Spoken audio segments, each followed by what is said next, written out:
Good morning, Wellspring family. He is risen. Let's try that again. He is risen. It's great to see your faces. It's great to be with you, whether you are in the room or online. When I was a kid, growing up in the 80s and 90s, there were no smartphones. And so if you heard the lyrics of a song and you wanted to learn them or sing along, there was no way to just find them at your fingertips. You had to hope that there were some liner notes, or maybe you would just listen to the song over and over again, like me. Even in the late 90s, when they started having those search engines, they were pretty slow. And if you remember those days of the early internet, when it would use a lot of memory, it would take forever. Oh, and you also had to be sitting at the one computer in your house. Do you remember that? You had to be sitting at this place right there. So internet was there and there only. That was it, the coveted seat. Oh, and you also had to wait for that dial-up connection sometimes with the unforgettable sound of that. And you also had to make sure that another family member wasn't using the phone too. Sometimes that was an issue. Because song lyrics were not found on screens back then. And so whenever I would get a new cassette tape or eventually CDs, the first thing I would check was to see if the lyrics were included. Does anyone ever do that? And the best would be if it folded out into a whole bunch of panels, because you knew if it's that long, it's going to have words. I mean, the pictures are great too, but man, I just wanted the words of the songs. And it was like opening an Easter egg or something. If there was nothing to eat inside, you'd be like, oh man, no lyrics. But if there were lyrics, it was as if a wonderful piece of candy was in there. And nowadays, thanks to technology, we have lyric videos and search bars you can type in, and we even have apps you can sing along with that show you the lyrics live as the song is playing. Those are some of my favorite. And it's actually a really good time to be a music lover, where you can find all of these genres and songs, and if it's a famous song of any type, you can find it pretty quickly.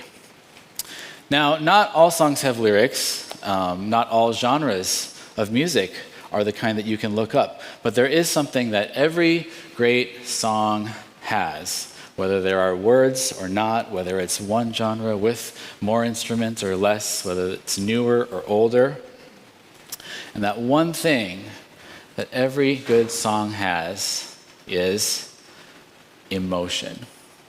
Emotion. Or as Aerosmith might say, sweet emotion from the 70s. Or as Mariah Carey might say from the 90s, you've got me feeling emotions higher than the heavens above. I'm glad I didn't try to sing that. Music doesn't work without emotions. Stories don't work without emotions. You might say that sermons don't work without emotions. Believe me, I know. They just don't. I've done some of those. And every message, every song needs to have more than just the content of the words.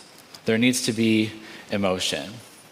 And the good news of Easter Sunday that has traveled all the way from ancient Jerusalem to modern Honolulu would not have made it this far without some emotion. Some emotion of joy that declares that He is risen. Without the emotion that says, wow, we are going to celebrate this Good Friday and this Easter Sunday every single year across traditions, across streams of our faith. And when we encounter the Bible and we see that it's not only the story of God, but it's also the song of God, it's the sermon of God, we discover that our emotions matter to God. And deeply so. And if you like a good plot twist or two, you're here on a good day, because you will love the story of Joseph, whose life could be described as an emotional roller coaster. And we've been going through the life of Joseph in this Lenten series, and our series is called Meant It for Good. And I just want to give a quick recap in case you weren't here. Last week, Pastor Rebecca was in Genesis chapter 42. And that's the point in the story where our protagonist, Joseph, has risen to power from the depths of slavery and imprisonment to become second in command of all Egypt. And because of this widespread ecological crisis that's going on, there's famine, there's drought, Joseph is in this position of distributing the food. The only place in that known world at the time that had a surplus to sell. And his brothers from Canaan, where he was betrayed decades earlier, come and they encounter Joseph in this new role. Joseph knows it's them, but they don't know it's him. And now that his older brothers are at his mercy instead of the other way around, Joseph uses his position of power to test them. And he actually accuses them repeatedly of being spies, even though Joseph knows that they're not spies. He's testing them. And there's a point in the story where he says, "This is how I'll know if you are honest. Leave one of your brothers with me," kind of like a security deposit. "You can take the food that you came for, go back to your homeland of Canaan. But if you ever want to come back, you have to bring this youngest brother of ours," but they don't know that he's a brother, that Joseph is a brother. "But you have to bring our youngest brother, Benjamin, back." And so that sermon is called The Confrontation, if you want to listen to that from last week. It's on our website, wellspring.org, under the worship tab. There's a sermon archive there. But today we're going to be a couple chapters later in the story in Genesis chapter 45. Now, a few things have happened between Genesis 42 and 45. So here's the Cliff Notes version of 43 and 44. The security deposit, Simeon, has been held captive while the 9 brothers go back to Canaan. And they have good news and bad news for their father Jacob. Good news, we got the food. We're not going to starve. Bad news, we had to leave Simeon there. And even worse, if we ever want to get more food when this supply runs out, we are going to have to bring our youngest brother Benjamin, who their father Jacob will not release. He is the favorite son. He is the one who is there as Jacob's attempt to fill the Joseph-shaped hole in his heart ever since his son was believed to be dead, even though he was actually sold into slavery and very much alive. The brothers don't know what happened to Joseph. Jacob believes that Joseph is dead, and there's no way he is going to release Benjamin after all that has happened. And so, sure enough, the supply of food eventually runs out. And so Jacob has a dilemma on his hands and reluctantly agrees to send Benjamin with the brothers. But he only does that after the oldest brother, Judah, puts himself on the line, offering a personal guarantee that he will guarantee his brother's safety. So they get back to Egypt, and Simeon is released, as promised. So now there are 11 brothers together. And they are sent to Joseph's private home for a mysterious dinner where they bow down before him, fulfilling one of the childhood dreams that Joseph had of the sun and moon and 11 stars bowing before him. And then what happens is very strange. At the dinner, Joseph seats everybody in the exact birth order. And even though they don't recognize him yet, they're starting to sense that something fishy is going on.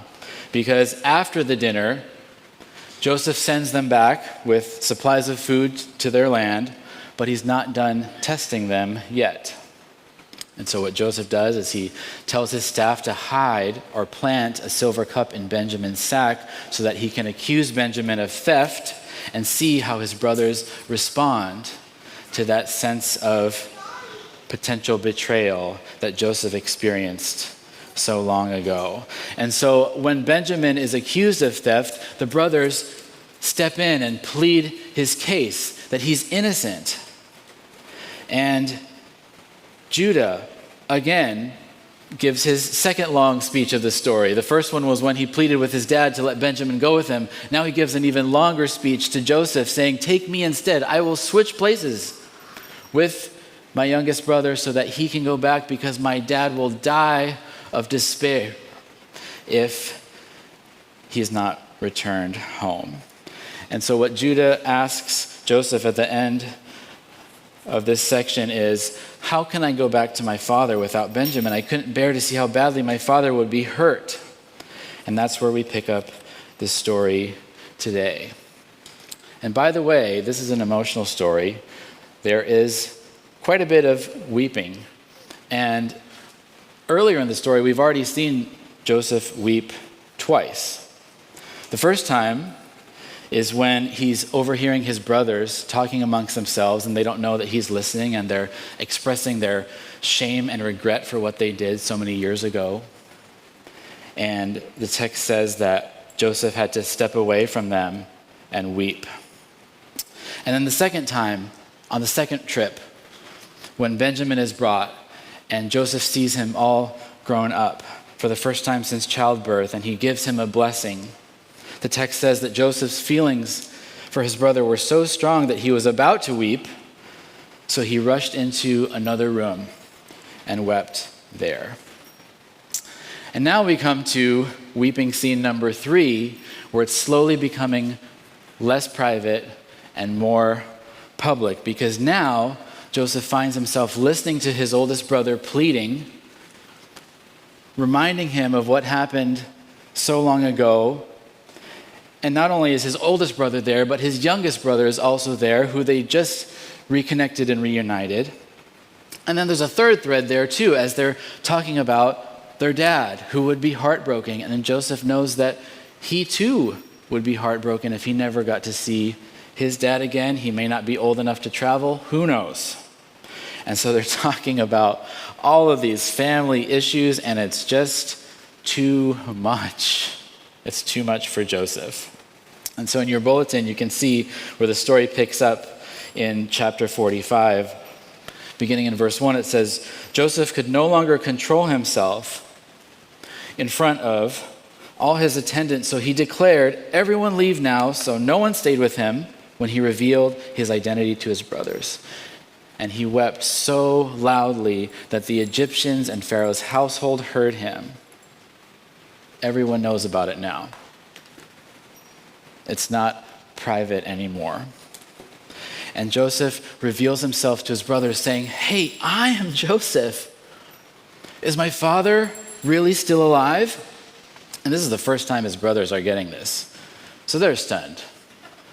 They don't know what to say. And they can't respond, the text says, because they are just terrified, understandably. This guy who's been in power and running the show of their food supply is the brother who they betrayed so long ago. What kind of revenge will he exact upon them? And yet, Joseph realizes that they're stunned, and he takes a breath and switches gears. What I love about this is he tells them again, but the second time he does it more for their sake than for his. The first time was, I'm carrying all this, I'm just going to spit it out. And by the way, I really care about Dad, how's he doing? Second time, he notices what's happening. He's reading the room and he sees that they're just in shock. And so notice what Joseph does in verse 4. He brings them closer.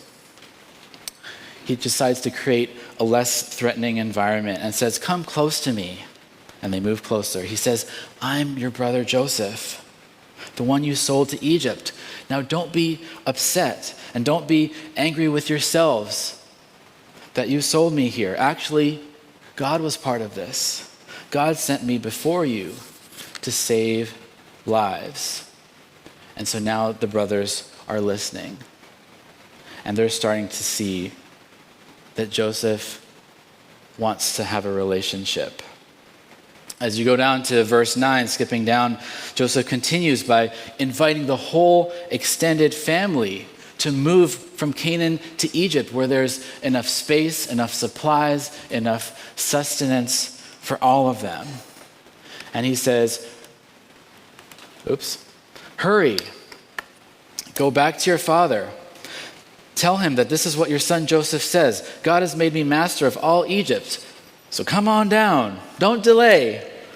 You can live in this land of Goshen, so you'll be near me, your children, your grandchildren, your flocks, your herds, and everyone with you. Multi-generational, Ohana living. And Joseph continues, I'm going to support you there so that you, your household, everyone with you will not starve, since the famine still has 5 years to go. You and my brother Benjamin have seen with your own eyes that I'm speaking to you, so tell my father about my power in Egypt and everything you've seen. But hurry and bring Dad back. Notice how Joseph is saying essentially to his brothers who have been carrying this guilt and shame, yes, it happened, but don't beat yourself up about it, because we can work through this together. There are a lot of emotions to work through in this family drama, but we can face it together. He tells them that he's ready to be transparent. It's a time for timely transparency. And that's number one in your notes, is that hope spreads through timely transparency, not 24/7 transparency where you just have to reveal everything you're feeling, thinking to everyone all the time, but at the right time.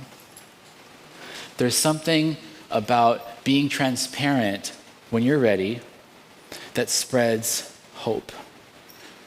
Joseph had a lot to work through before he was ready to even reveal that. He had so many meetings with the brothers, right, where he chose to hold that back because he wanted to see, were they still the ones who left him for dead just for 20 pieces of silver? But when he's ready, he reveals himself with timely transparency. And that's our invitation as well. What is our time to be transparent with our emotions? Back in 2010, November 20th, our second son Vincent passed away from cancer. He was 18 months old at the time, and it's been 12 years, almost 13. And that first year of grief was one in which I had to mark each month that went by, and I usually did that with a blog post or something public to kind of remind the world what had happened. And it was my grief journal. It was my way of describing what I was feeling as I struggled to process what had happened. And as those first few months went by, 1, 2, 3, 4 months, 5 months, 6 months, the gap grew between this young 18-month-old boy, Vincent, we had lost, and then the older, hypothetical Vincent who was alive and cancer-free as if he had never been sick. And that gap began to grow, and that was part of the grief. And by the time it was 1 year in, things started to feel different. Not better, but different. There was a point at which I just did not want to blog or type or say any more about Vincent. I had told the stories, and it just felt like there was nothing more that I wanted to say. When we reached that 1 year mark, I said, okay, I think my strategy needs to change. Now, that strategy was good for the time being, but as you go on in grief, you need to change gears sometimes. And at that point, the monthly blog posts were more emotionally draining than they were cathartic. And sometimes I would be up late at night for hours just trying to find words, feeling like I had to say something because it's the 20th of the month.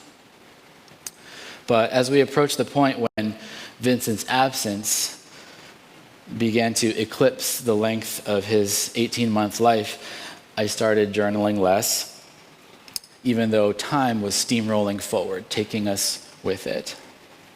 And on the 2-year anniversary in 2012, I took this picture where Vincent is buried, and the grass was starting to sprout where there had once been dirt. That particular year was especially complicated because the reality of it was that our third son, Andre, was due any moment. and we didn't want him to be born on that day. Thankfully, he was not. Andre took his time and arrived a few days later. But he kind of looked like Vincent. And I'll show you some photos of that.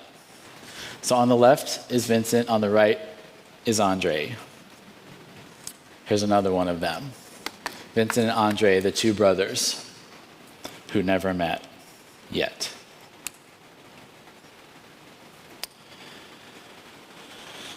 On the third anniversary, I wrote this.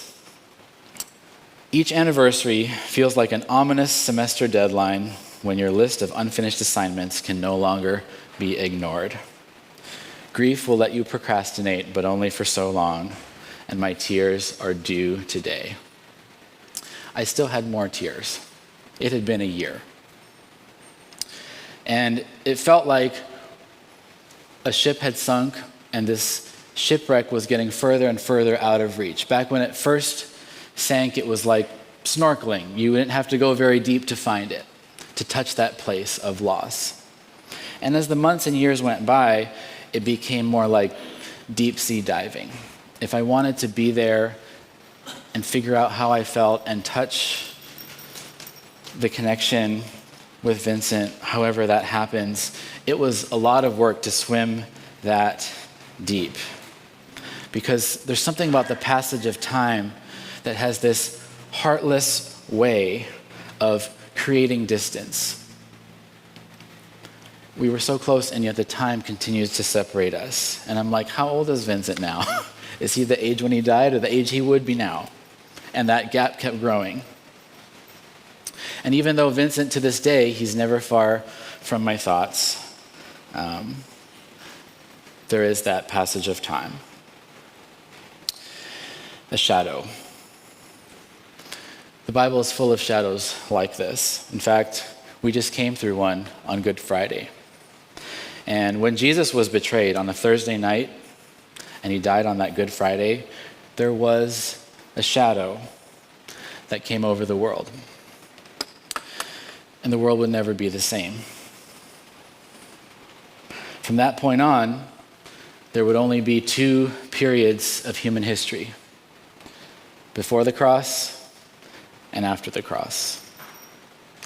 And when Joseph was betrayed for 20 pieces of silver and sold into slavery, there was a shadow that came over his family, and they would never be the same. There was only before Joseph was sold into slavery and after, before the betrayal and after.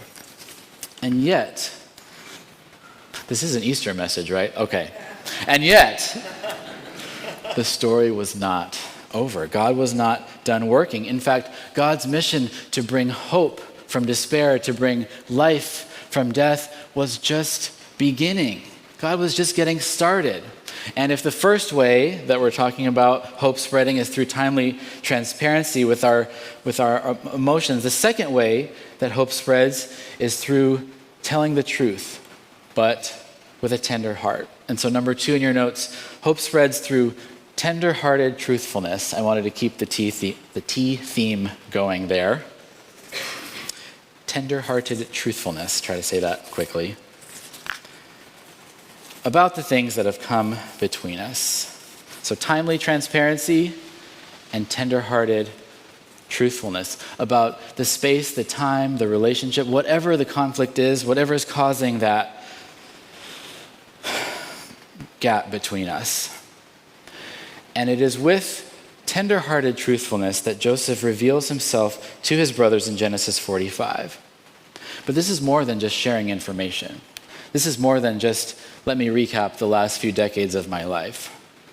When Joseph reveals his identity, this is a game changer. This is a game-changing move that creates a whole new reality for their family. There is a new sense of, oh my goodness, you're not dead, but you're alive. And you're not mad at us. You want a relationship. And you're not getting revenge. You want to offer forgiveness. It's a game changer. Now, notice the way that this changes the game in verse 14 and 15. Joseph throws his arms around his brother Benjamin's neck.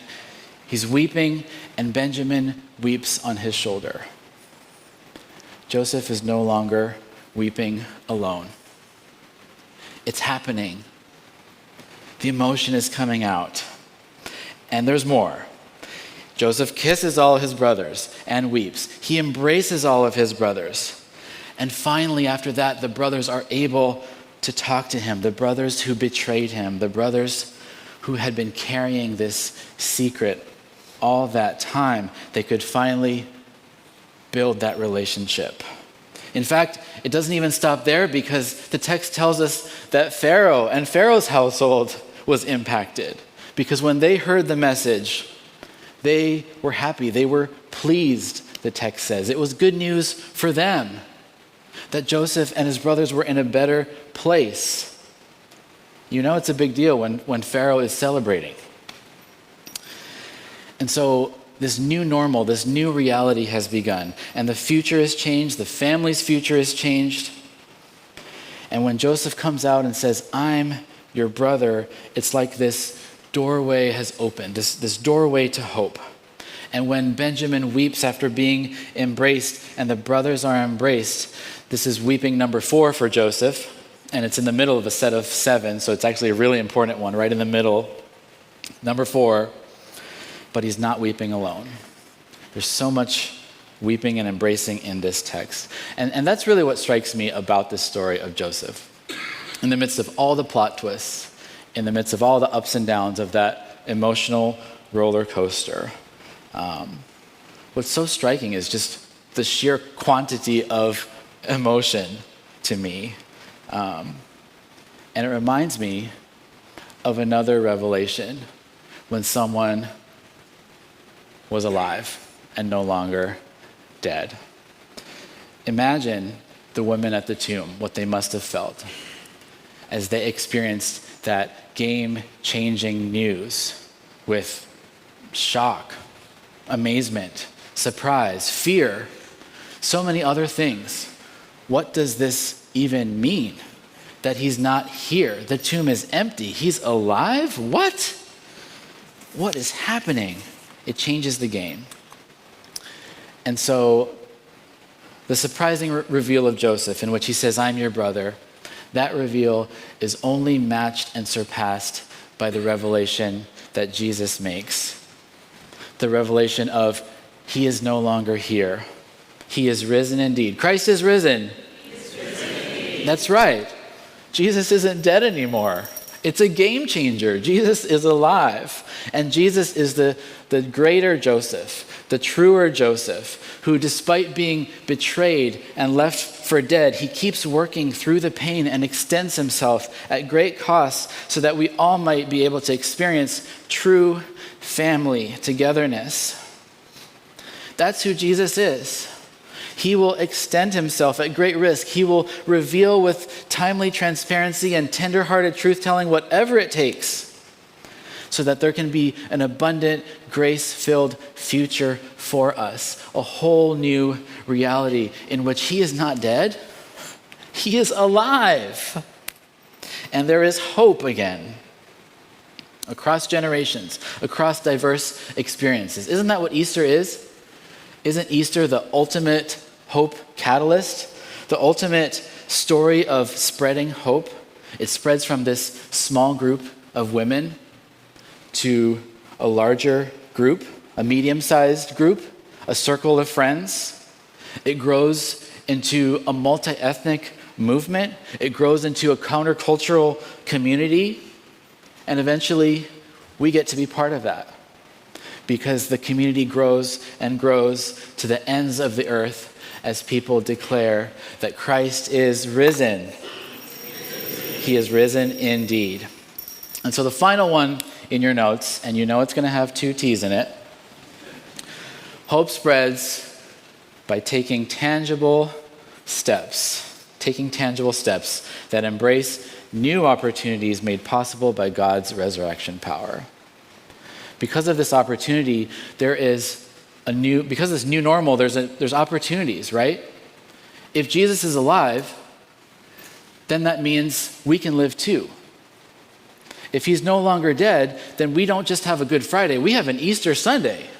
We get to do the bells, we get to do the food, we get to do the colors, we get to do the flowers. All of this is possible because of the new reality that we can celebrate year after year until we see him face to face and we reconcile with those who have gone before us. And that is the hope that we see for Jacob's father, the last character in this story, Jacob. In verse 26 to 28, it says this. The brothers, they announced to him, Joseph is still alive. He's actually ruler of all the land of Egypt. Jacob's heart nearly failed. He didn't believe them, understandably. But when they told him everything that Joseph had said, and when he saw the wagons that Joseph had sent to carry him, Jacob was able to recover. He goes from not wanting to touch a thing or lift a finger or go anywhere to, yes, I can make this journey. I'm an old man, but for Joseph, I will go. Oh, and for food too. I will go. And so Jacob recovers. And then Israel, which is also Jacob's name, he says, this is too much. My son Joseph is still alive. Let me go see him before I die.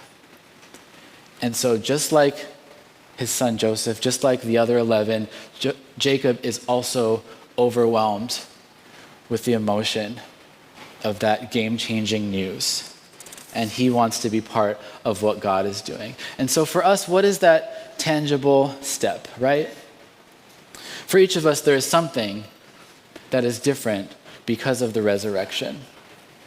Whether it's the way we talk about Jesus, whether it's the stories we tell our kids about what happens to our bodies, whether it's the victory that we have that we sang about earlier, that Christ is not only the one who died, but the one who rose, the one who is king, the one who is returning, the one who wants to bring the family back together. It's a game changer.